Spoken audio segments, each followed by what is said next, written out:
This is Nathan with Me, You, and Subaru. I'm in the 2019 Forester again because I've been getting a lot of questions about the auto start stop function. First off, it's a system that when you pull up to a stoplight after the car's been warmed up, where the engine actually shuts off at the stoplight and then restarts to save fuel economy as soon as you hit the gas pedal.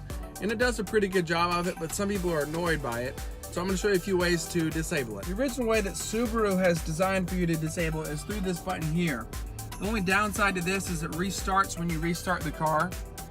So because when you start the car, it uses a lot of the battery power, there are a few other electrical items you can use to turn off the auto start stop function as well.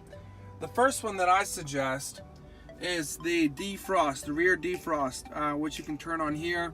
By default, it turns off after 15 minutes, but there's a setting where you can change to disable it. So settings, and then vehicle, and then scroll down to defogger, and you can see it's set to continuous so that it doesn't turn off, because I did this previously. Another thing that turns it off, if your blinker is on, then it will not do the auto start stop function. If your windshield wipers are on, then the auto start stop function will not activate. If you are on a steep incline, or if it is below 24 degrees, it will not activate. You obviously don't want your windshield wipers on when it's not raining, and you don't want your blinker on when you're not turning. So that's why I think the rear defrost is the best option. You can have it run, it doesn't damage anything, it's not gonna hurt anything.